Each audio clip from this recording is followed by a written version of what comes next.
when you do create a lot of content, and especially when you become full-time like I did, it can be something that can lead to a little bit of burnout because you start to become so dependent on, is this going to go viral? And you can't control the outcomes, right? And so I've really had to reprogram myself to focus on, I can only control the inputs, not the outputs. So I could control the consistency of my input and the quality of my input and like the thoughtfulness and whatever, and really engage the community and have that two-way dialogue with them.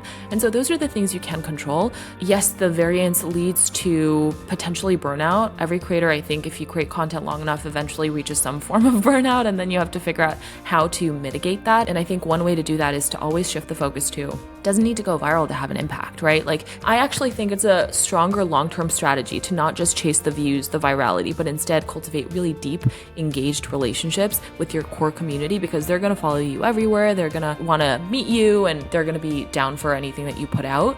And that is, I think, a better strategy for sustainability, because it's hard to be sustainable as a creator. In less than 2 years, Dulma's gone from relative obscurity to one of the premier thought leaders in the direct-to-consumer space, with a TikTok that's got over 100,000 fans and growing, and a podcast that's in the top 2.5% in the world. I had a fantastic time with her. She's a friend I met on Twitter. I think you're going to really enjoy it. Remember, if you do, be a friend, tell a friend. Thanks. Explore the minds and marketing strategies behind today's winning brands and businesses. Tap into the power of the creator economy with Earned by CreatorIQ. Here's Conor Begley. Hi, everyone. Welcome to Earned. Today, I've got Dulma Altan on the show today. Welcome to the show, Dulma. I'm so excited to be here. And Dulma, I think you are the first person on the show that I officially met via Twitter, I think, or at least that was how we built our relationship initially. So fun to have that happen. Yeah, that was fun. And then we met in person at the Information Summit, which was awesome. So yeah, no, it was a good one. Well, there's a lot to cover today. You've been incredibly successful. I had to condense down the questions quite a bit.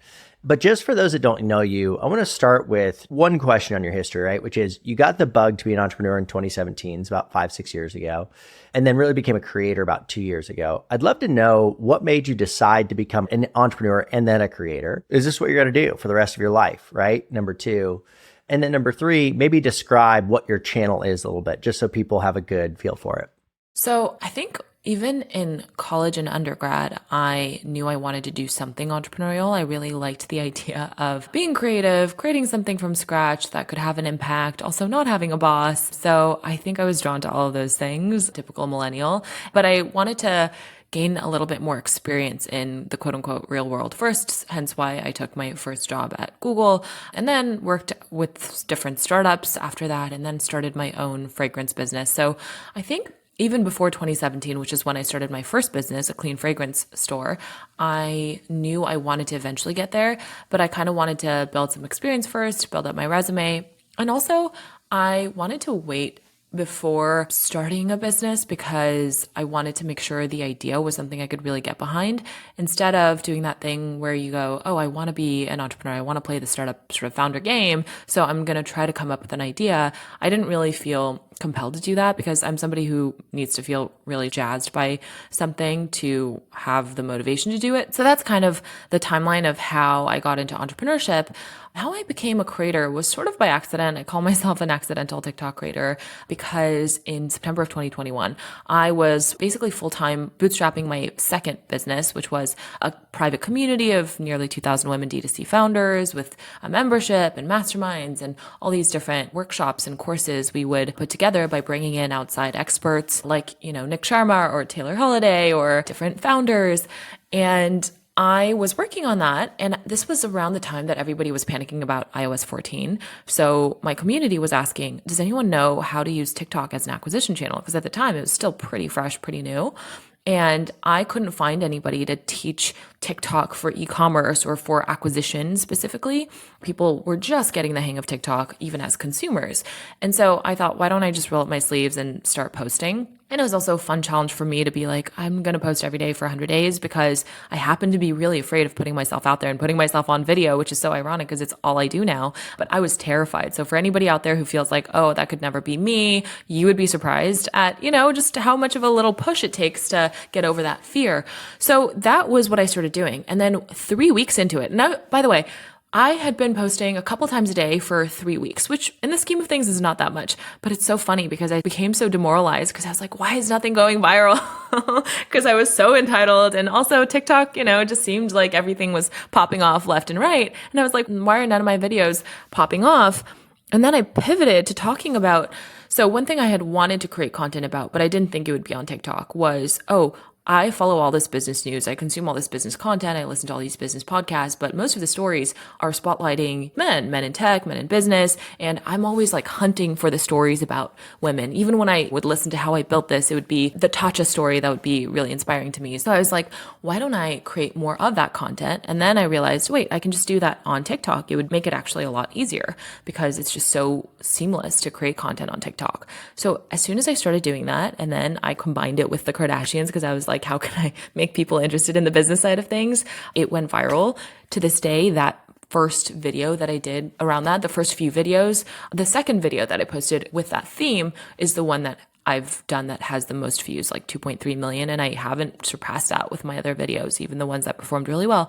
So that's kind of how I got into that. And then I just kept going. And I never thought like, I'm going to be an influencer. I'm going to be a creator. I'm going to make all this money. That was not on my radar at all. I just thought, oh my gosh, this is working. I don't know what to do other than to keep going and just hang on for dear life. And then I started getting a lot of organic press, like Morning Brew did a profile on me, Glossy, like eventually The Information. And then I got invited to speak on panels. And I met a lot of interesting people, especially because I talked about creator-led brands and celebrity brands a lot. I met a lot of their teams and I got followed by a lot of, celebrities. And so I was like, there's something here, but God knows what it's going to become. But then a few months later, I got my first brand deal. So then I just kept going and eventually went full time.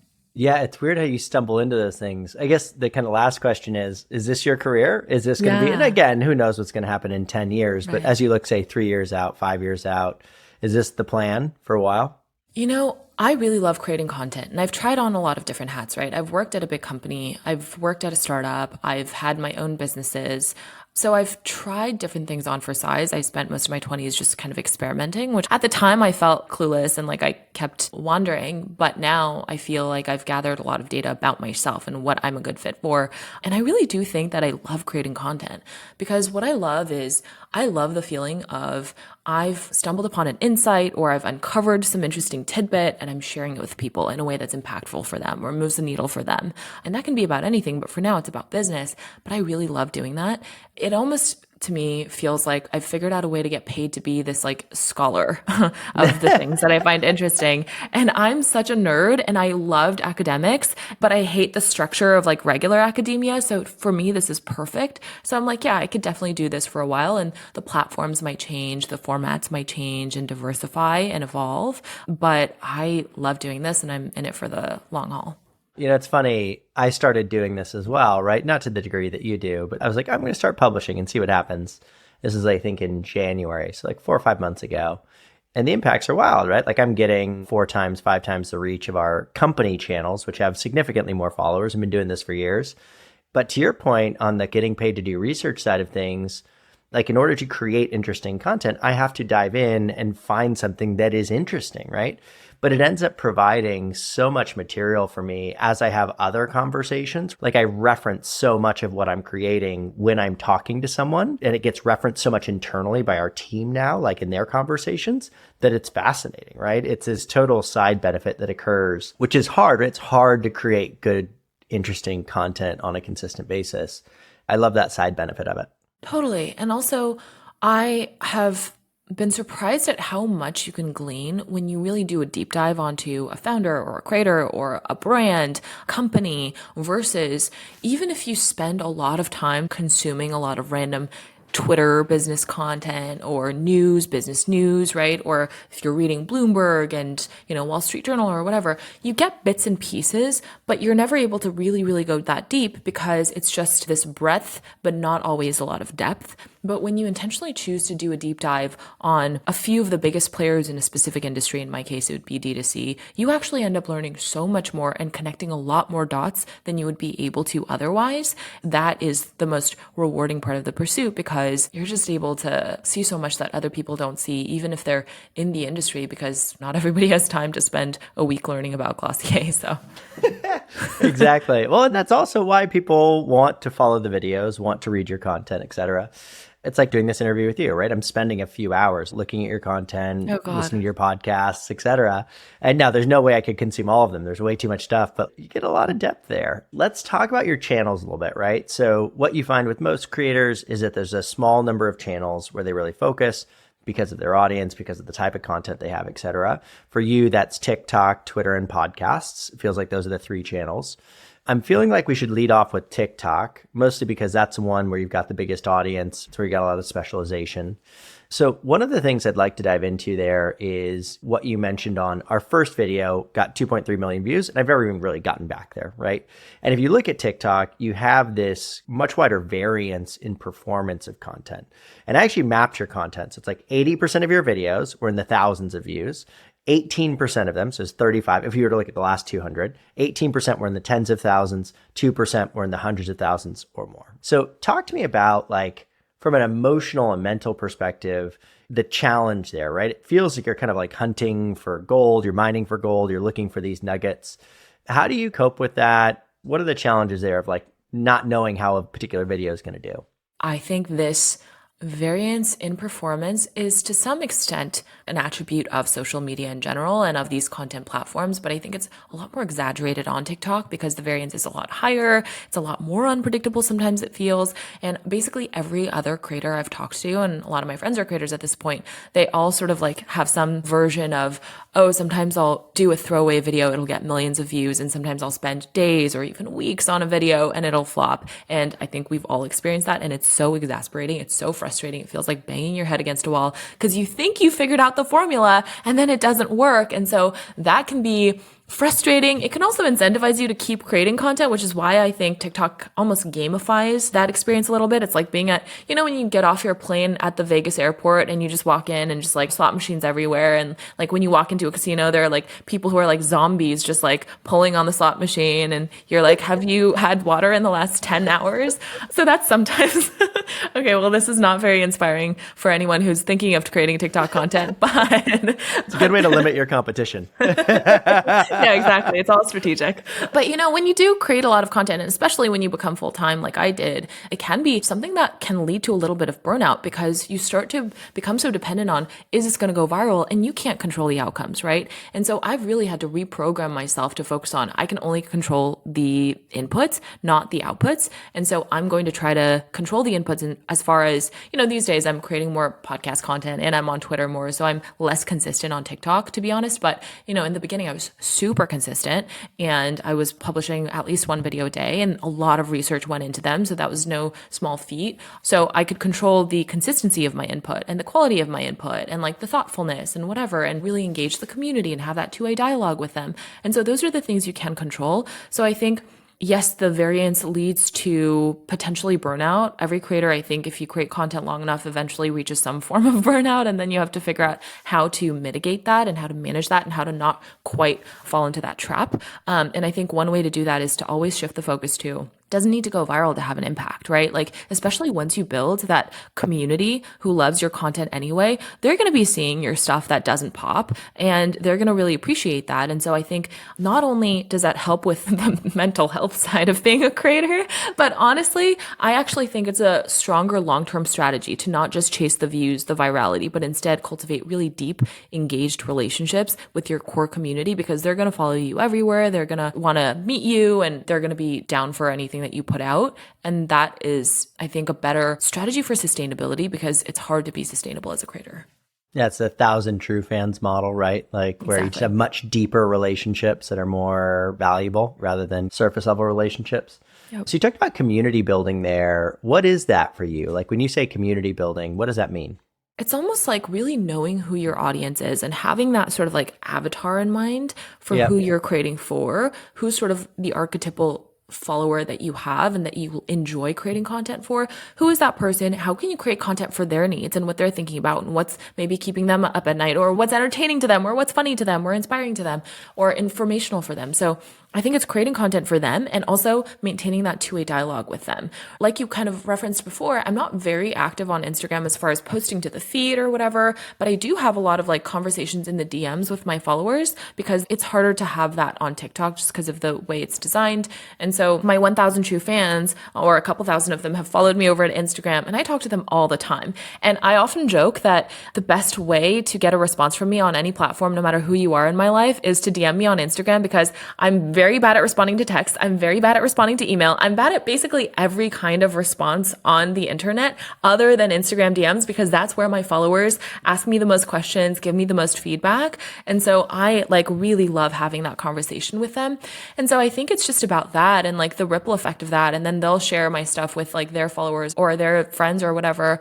So I think it's that two-way dialogue. And I also think it's really being clear on who you're creating content for instead of just creating for the algorithm, like creating for a person and like creating for the person who is representative of your typical audience instead of just, how can I go viral? Because you can do that. And I know creators who have millions of followers on TikTok, but not a lot of quality and not really a core community. And also their niche is kind of all over the place. So it's harder for them to create a business out of that. Whereas I'm followed by like half of the women who work in D2C and like a very specific core community. So, well, the consistency there, right? They know what they're coming to you for. They know what you're about. They know what they're going to learn from you, right?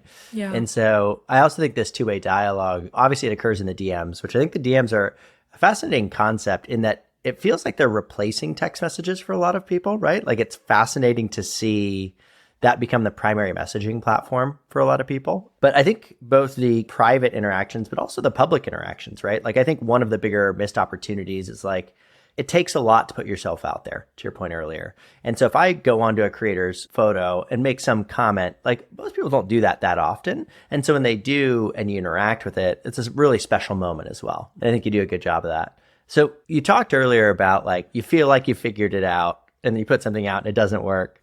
But you got a general direction. So for you, in terms of general direction, we'll focus TikTok first here. What type of content do you feel like really works well? Mm-hmm. And frankly, for me, I don't do any short form video creations. It's a little bit of a mystery for me. So what would you say is special about short form video? Like what are the tips and tricks that you think work really well for creating good short form video content? Have one main idea per video, or Yep. one punchline, one general concept. Have a really strong hook. Get enough reps in that you understand what a good hook is and what that looks like for you. A little bit of clickbait, not too much. A little bit. Well, I think Mr. Beast calls it like, you have to have clickbait, but then you have to live up to the promise, right? Oh, so you have to that's like, good. Yeah. Like you can have the clickbait, but then you have to deliver on the clickbait. Like you have to actually do what it says. Yeah, I mean, he's truly the master of that. But it's interesting you bring up Mr. Beast because when you start to talk to YouTubers at the top of their game, you realize just how much time they spend trying to A/B test and land upon the right thumbnail image, right? Like it's so all important and it's become this science. I mean, Mr. Beast has really turned YouTube content creation into a science. And the equivalent of that for short form video, whether it's TikTok or shorts or whatever, is that first like 2 to 3 seconds, like 3 max. Like you really need to hook somebody. And there are little ways to do that, but it really depends on the kind of content you create. I mean, you can make use of text overlay for that. You can just have a compelling hook. Sometimes I like to do what I call leading with the punchline, but phrasing the punchline in a way that's kind of evocative and interesting and kind of leaves them hanging a little bit. And so they have to watch all the way through. So my favorite when I'm able to do it is to come up with like a different name or like a weird, like interesting insight for something and then lead with that. And then that intrigues people. And then you kind of, it's almost like you lead with the thesis, so to speak. And then the rest of the video supports your thesis. That can work, especially if you provide any kind of educational or informational content, which a lot of people increasingly do via short form video. So yeah, the hook is really important. One main idea I think works well. Being consistent about your format, which I'm not very good at, but is actually something that you should do. Do as I say, don't do as I do. But I do think that on TikTok especially, and they're probably never going to admit this, but I really do think that once your account has a few videos that go viral, that have a certain kind of consistent format, when you try to veer away from that format, the algorithm dings you a little bit. It really likes when you stick to that format. For me, it's like the green screen and talking about business, and I can churn out a lot of that. But lately I've been trying to diversify a little bit, and it's been hard because you can tell the algorithm like is trying to, disincentivize like you from move you doing back that direction. Yeah.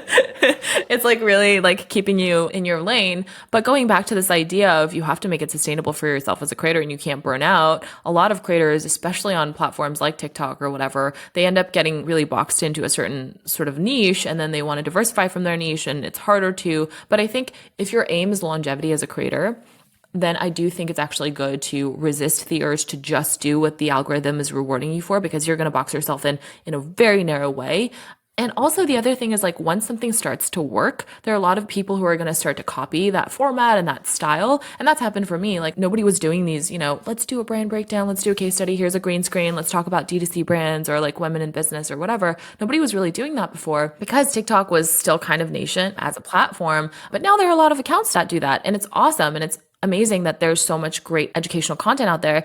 But for me strategically, it feels a little bit like, okay, that's starting to get a little saturated. How can I diversify away from that? And even if it's harder in the short run, I think if you get really clear on this is the person I'm talking to, and this is who she is, this is what she needs, and these are all the different facets of what she's concerned about, I think that can be an interesting sort of like different way to think about it. So there's this silly series on TikTok called Roll for Sandwich. And I've like followed it since very early on. And, they roll for bread, roll for this. And he ends up eating these weird sandwiches or whatever. And my kids and I watch it, right? Really enjoy it. And it's funny because I've been watching him for a long time now. And you can see like you go to his account and like the Roll for Sandwich videos will get 5 million views and his other videos will get like 100,000, right? It's like a 50x difference. And to your point, it's the algorithm rewarding that content and not rewarding others, right? As well as frankly, as a consumer, that's what I know him for, right? And like, that's what I look to him for. And when he goes out of that, it's like, I don't know. Is this what I'm looking for? I'm not sure. So let's switch channels now. So let's talk about Twitter a little bit. And again, did a little research on you here. And what's interesting for me is Twitter is a much smaller audience for you. Right? It's only about 8,000 followers, but you've put out 2.5 times as many tweets as TikTok videos. And that's just tweets, not including replies, right? If you include replies, it's probably much bigger. And oddly enough, and I did this by hand, I wish I had a more sophisticated way to do this, but you got close to 4 times or over 4 times as many views on that content as you did on your TikTok content, despite TikTok having, over 100,000 followers. I'm really curious for you, what made you decide to invest in Twitter so much outside of just pure interest? Because it isn't a channel that's super easy to like monetize either. And then what has been the impact for you from Twitter, right? How has it impacted your career? Great question. And I do feel very exposed because I do spend way too much time on Twitter now. So thanks for You're there all the time, Conor. but I tell you what, it keeps you top of mind for me, right? Like I interact with the content sometimes, but it's like when there are people that are on Twitter all the time, you just see them all the time and they're just top of mind all the time, right? So I'm like just thinking about you. It's like, oh, we've got an event. We should bring Dulma in as a speaker. Oh, we got this thing. I need to invite a speaker. Let's invite Dulma, right? Like, yeah. Anyways, okay, well, that's good to hear. Yeah, I mean, that's kind of how I ended up like deciding to go to VidCon, because I posted like a throwaway tweet about like, oh, I'm not going to VidCon, but I'll be in LA. And one of my followers messaged me and she was like, hey, I've been loving your content for a while. I have this spare ticket for the industry track at VidCon. Do you actually want to go? I'll just transfer it to your name. And I was like, wait, this is amazing. Sometimes it's really nice to just like put random stuff out there. It doesn't always have to be so thought out. So the reason I got on Twitter is because I started a podcast several months ago, and my friend Danny Miranda, who's an incredible podcaster, since he got started, he's been getting such heavy hitters on his podcast. And I'm like, Danny, how do you do it? And people are always incredulously telling him like, wait, I thought your podcast was bigger because you have all these like famous people and like big names, but you're still kind of getting started, which I think for him, it's inevitable that he's going to be huge. But I was asking him, how do you get these big names? And he was like, honestly, Twitter is super helpful. So I was like, all right, well, I'm going to go on Twitter. And I've never been active on Twitter until a few months ago, or until kind of recently, because of that. And so I was testing it out. And then I realized, wait, it is actually so surprisingly easy to connect with awesome people on Twitter, because in the scheme of things, like tech Twitter, D2C Twitter, it's not that big. It's like a handful of people that you see all the time, and sometimes you see way too much. And maybe I'm in that camp.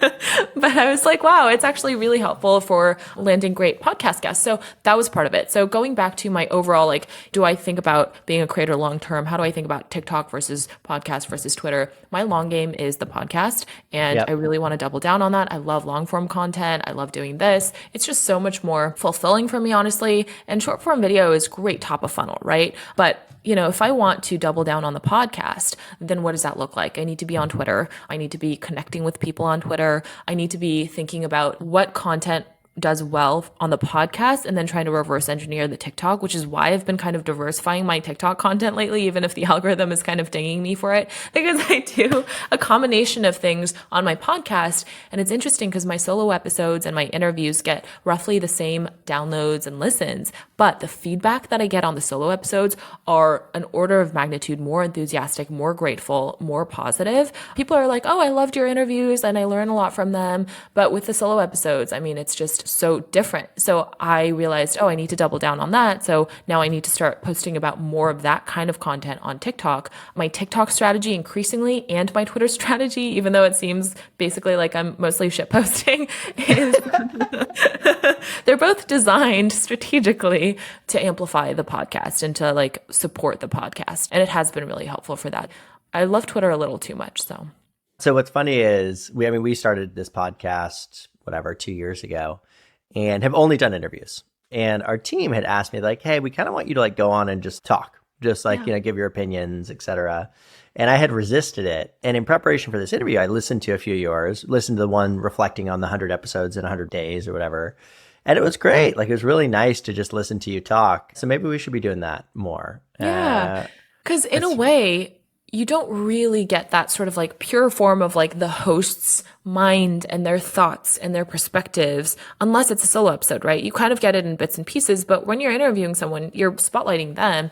And I think if they like a podcast, they probably like the host because there are so many podcasts out there in every niche. So they probably like you. So that makes sense to me. What's your process for writing like a solo episode? So like how much of it are you actually writing out? Because, they're lengthy, right? 20, 30 minutes. Whatever, yeah. And sometimes I'll record for an hour and chop it down to like 30 minutes. This is another one of those do as I say, don't do as I do things where I am not necessarily good at planning out content, especially the solo episodes. I'll have a high level idea. Maybe I'll make like a very short outline of like, these are all the points I don't want to miss. But otherwise, I'm not very good at scripting something out. I certainly don't script things out. I don't really outline in great detail. Sometimes I'll have a certain outline and then I'll go in a different direction, especially because the solo episodes, like for me, those are just a way to share myself and they feel intimate, right? Like any kind of solo episode with any host that you listen to a lot, they tend to feel very personal and very intimate. And so for me, it is a little bit more conversational and I don't necessarily plan them out too much, but I think it's also a function of I talk about the things that I think about a lot. So I kind of have a sense of what I'm going to say. I don't need to do that much prep. I can kind of just like go off the cuff. But I think if it were like the very first episode I ever published was like this big deep dive into Glossier, and that was like a very laborious undertaking because I had to research so much for it. And I had already done a ton of research, but creating a 3-minute video is different than creating like an hour-long episode. So it took actually weeks of research. But yeah, for that kind of thing, it would be different. So I think it just depends on what the focus is. Okay, let's talk about your podcast, Natural Transition. So you started out with the ambitious plan of doing 100 episodes in 100 days, which I can't imagine anything more stressful. We went from like an episode every other week to one a week, and that was like a big lift. One a day, including weekends. It like numbs my brain. So what made you, let's just talk about that first 100 days. Give me the idea of what your life was like during that period, what the challenges were, what you learned from that. I know you lost your laptop at one point. Give us the whole spiel. It was a whole thing. Yeah. A lot of caffeine went into it, honestly. Just mountains and mountains of caffeine and sometimes espresso martinis. So I wanted to do that because from the beginning of my TikTok days, I'd started to get requests to do a podcast, especially because my TikTok content kind of lends itself well to extension through a format like podcast. And because of that, I'd been noodling on the idea for a while, but I was kind of paralyzed because I wanted it to be perfect and I was scared and I don't know, I had all these like hangups about it. And I think that's common when you are thinking of diving into a new project or a new platform. It can be a little daunting. So I was sitting on it for a while and then I published that Glossier episode and it got shared and people were so enthusiastic about it. And then I got scared. And then I was also like, wow, this took a lot of time for a single episode. So I don't know if I want to do this format anymore. So I sat on it for a few more months. And then like by the end of the year, sometime in December, my friends were asking me, especially my creator friends, they were like, hey, where's that podcast? Where's episode 2? Like, are you ever going to publish episode 2? And there's a public record, right? People can see when you miss. They're like, oh, totally. I didn't publish for a few weeks. Like, what's I know, going on? you really can't hide from that. And so I was being lovingly held accountable by some of my friends, which I really appreciate, especially Danny and Miranda, who I mentioned already. And so I thought, you know what? Like, I am always so gung-ho about, you just have to go for it. Don't get stuck in perfectionism. And so I need to walk my own talk, which I hate doing, but I had to. So I decided to do a 100-day challenge. And that's kind of like the thing that I maybe am sometimes known for, because I do a lot of these 100-day challenges. I did a YouTube one, I did a podcast one, I did a fitness one, and that was really actually great for getting me into shape. And then I was like, this would be a bit of a stretch. This would be the hardest one in some ways. But what if I did one for the podcast? Because I'm nuts. I think that might be like the hardest. I mean, like they have like was it 100-day hard? I'm like, I don't know, man. I've done podcasts and I'm not even doing the production of the podcast. And it's like, I can't imagine. Yeah. And I was editing all of them by myself, and I was like doing, all the research, and like, it is a big lift. But here's the other thing. It is a lot of work, but at the same time, I'm a full-time content creator, right? And I slowed down my TikTok content creation a lot. So if you're basically doing mostly that, it is doable. It's rare that anybody would be crazy enough to like set aside everything and just do that. But I also figured I want to get enough reps in. I think also somebody mentioned to me, oh, I got Seth Godin onto my podcast, and his whole thing is he's not going to say yes to an interview request unless somebody has 100 episodes in the archives. And I was like, well, then that's probably true of other guests too. So I'll just get the reps in. And I'm a masochist. And so it was fun. It was hard and it was fun. What's funny is we actually named our company after a Seth Godin book. So there's a book called Tribes and Tribe Dynamics. And now we're CreatorIQ. But how did you get distribution? I mean, you mentioned that you're using your other channels to kind of funnel traffic. Imagine you're doing, recaps and, hey, if you want more, go to the podcast, whatever. But you're now top 2.5% of all podcasts globally, according to Listen Notes. So what were some of your channels for acquisition? How did you get people to actually listen? I would say the TikTok just really helped. It's funny because I have really not promoted the podcast a lot on my TikTok. If anything, if I talk about podcasts, it's here are other podcasts I love, because I get asked about my recommendations a lot. I think people just generally look to me for that content, more sort of like intellectual fodder. So I think in a way, my niche and my audience were primed to want more long form audio content from me. I think that helped certainly. I have this whole archive of all these videos that I haven't like chopped up and like turned into clips and distributed everywhere. I haven't done that yet. I know I'm supposed to. Same. And I feel, and I'm like, oh, I'm such a bad podcaster. You're sitting on this like treasure trove. There's like so much stuff in there, right? Exactly. And I'm like, wow, this is really great content that I don't have time to edit. I think it's just been the TikTok. Like the few times that I did share on TikTok helped. And then even though I don't have a lot of followers on Instagram, a lot of my followers there are quite engaged with me and they share my stuff a lot. So that has also helped. I think it's also just, I end up talking about a lot of like D2C founders and creators who have businesses, and they tend to be people, both of those categories actually tend to be people with a good amount of followers on social media. And so when I do an interview with them and then they share, that helps. So I don't know. I really haven't hit the gas that hard with promotion, but so far it's been pretty good. So I'm excited to see what will happen once I actually start to promote the podcast. Totally. One of the things we've found that's pretty powerful is like SEO, right? So for a lot of these people, like Google really values YouTube videos, they value podcasts, long form content, whatever.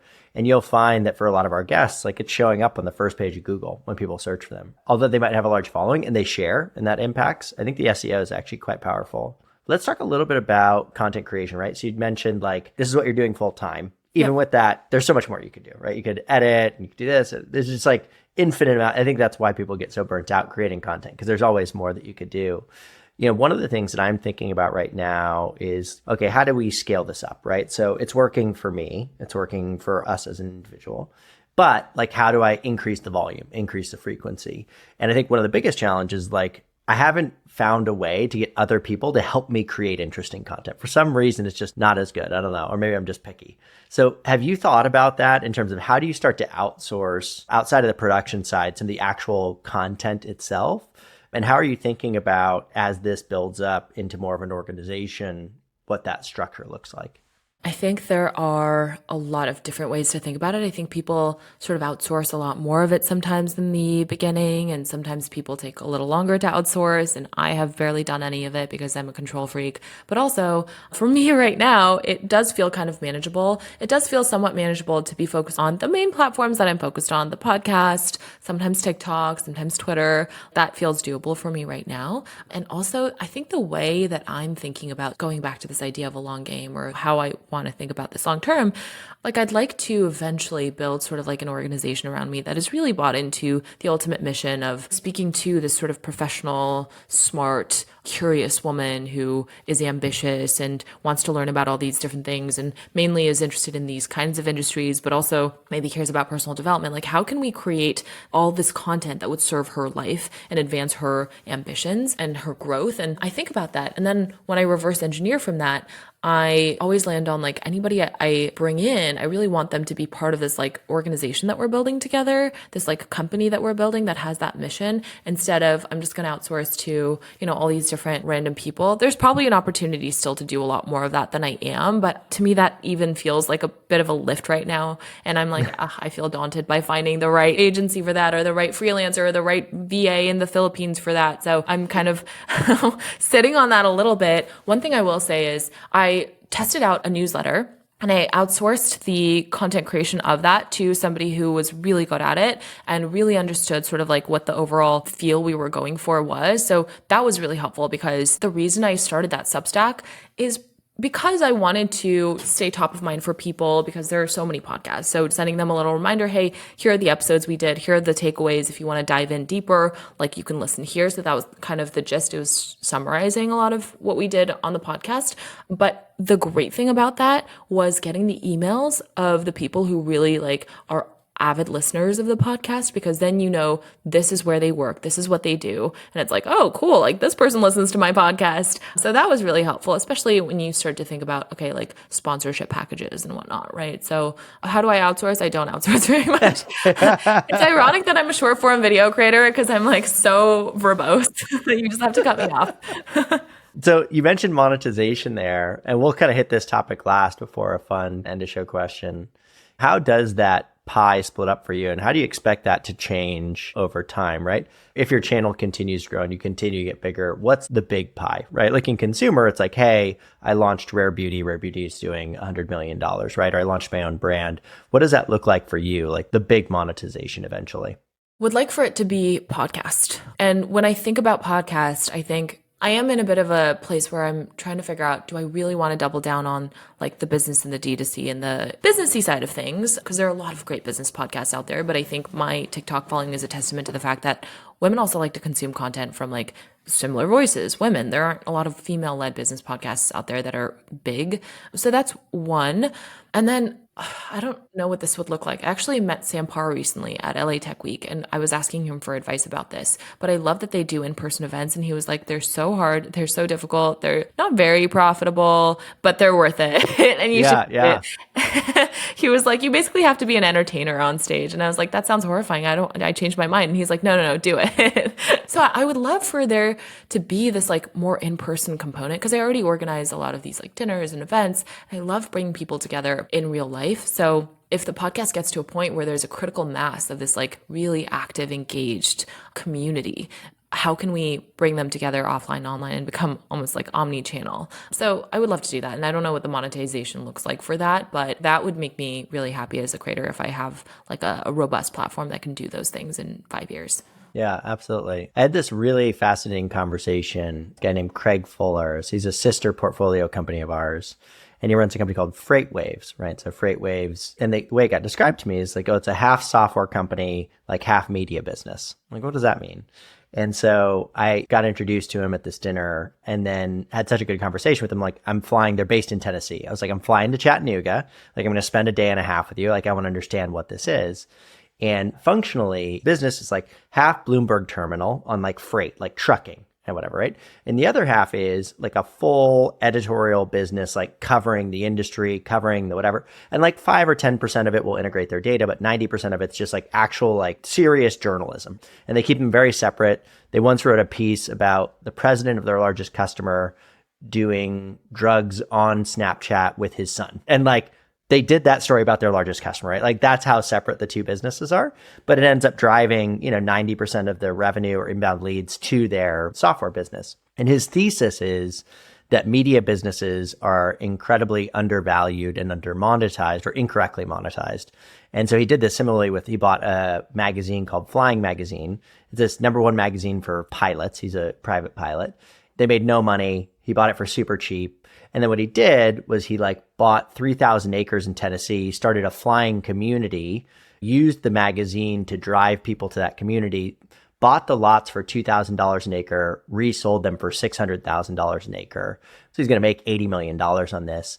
Long story short. So it's curious for me thinking of you as a media business. And in a lot of ways, Sam Parr, right? He got bought by HubSpot. They use this media business to drive leads to HubSpot. What would be that monetization path that's different, right? Whether it's buying real estate or it's software or it's whatever, that's drives significantly more enterprise value than say sponsorship or events or whatever. Yeah, it's interesting to think about how terrible media can be as a standalone business model and how lucrative it can be when you actually combine it with different things that have better economics. Exactly. It's a fascinating concept, right? And so for you, what does that look like? That could be anybody that's marketing to direct to consumer brands, anybody, what is that? I don't know. It's an interesting thought experiment. Yeah. Okay. So let's do one fun end of show question. Okay. So what is your next 100-day challenge? And or what's one that you've I've always wanted to do this, but it scares me, right? I want to do it. It's like the podcast one, or Hard 100 or whatever it is. Honestly, meditation. Yeah. I've never been able to get into a meditation practice, which is additionally embarrassing because I spent 3 years teaching yoga. I was the least meditated yoga teacher. That's a whole different story. Yeah, I would love to get into a groove there because I also think it's just helpful when you're a content creator to be in a place of more clarity and where you're able to think clearly and deeply and come up with insights. And I think it's easier to do when your mind isn't, racing in a million directions at once. So I would love to do that. But for me, that actually feels like the hardest one. I would rather do another 100 days of podcasting than sit down to meditate 100 days in a row. Oh my God. You are a masochist. I cannot imagine a deeper hell than 100 days of podcasts in a row. I love podcasts, but my pace is about one a week. That's about the max. One a day, not happening. Yeah.